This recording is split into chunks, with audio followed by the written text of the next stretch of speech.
আমি পালিয়ে যাইনি, পালাবও না। আমি দেশেই ছিলাম, দেশেই আছি, ভবিষ্যতে দেশেই থাকব।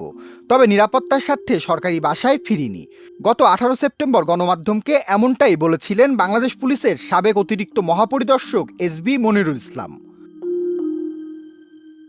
তবে শেষ পর্যন্ত তিনি দেশ ছেড়ে পালিয়েছেন। বর্তমানে তিনি ভারতের রাজধানী দিল্লিতে অবস্থান করছেন।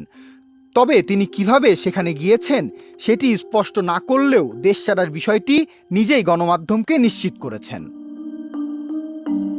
6 অক্টোবর রাতে প্রবাসী বাংলাদেশি অনুসন্ধানী সাংবাদিক জুলকার নাইন শাহের ফেসবুকে ছবিসহ এক পোস্টে এ তথ্য জানান। তিনি ফেসবুক পোস্টে উল্লেখ করেন, পলাতক এসবি প্রধান সাবেক মনিরুল ইসলামের অবস্থান নিশ্চিত করেছেন অত্যন্ত বিশ্বস্ত সূত্র। ভারতের রাজধানী দিল্লির কর্নাট প্লেসের একটি গ্রোসারি স্টোরে রোববার বিকেলে মনিরুল ইসলামকে কিছু নিত্য প্রয়োজনীয় দ্রব্য কেনার সময় ক্যামেরাবন্দি করা হয়। তিনি আরও উল্লেখ করেন, ওই এলাকায় উল্লেখযোগ্য সংখ্যক পলাতক বাংলাদেশি রাজনীতিবিদ এবং নিরাপত্তা বাহিনীর সদস্যরা বসবাস করছেন। বন্ধুপ্রতিম দেশ হিসেবে ভারত সরকারের উচিত হবে অনাবিলম্বে এদের খুঁজে বের করে বাংলাদেশের যথাযথ কর্তৃপক্ষের কাছে হস্তান্তর করা। এই বিষয়ে ভারতীয় হাই কমিশনের দৃষ্টি আকর্ষণ করছি।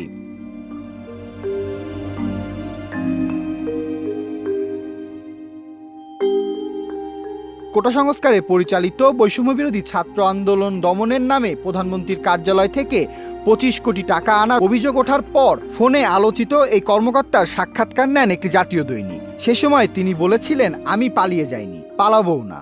আমি দেশেই ছিলাম, দেশেই আছি, ভবিষ্যতে দেশেই থাকব। তবে দীর্ঘদিন জঙ্গি বিরোধী কার্যক্রমে যুক্ত ছিলাম।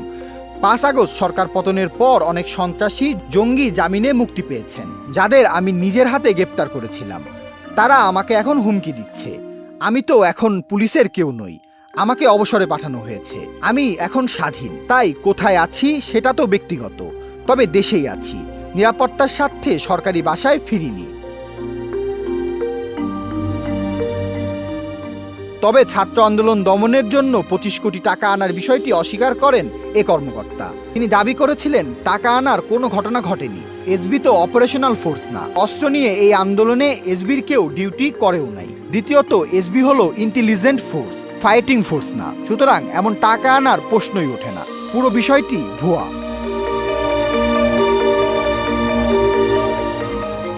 ডেস্ক রিপোর্ট, দেশ রূপান্তর।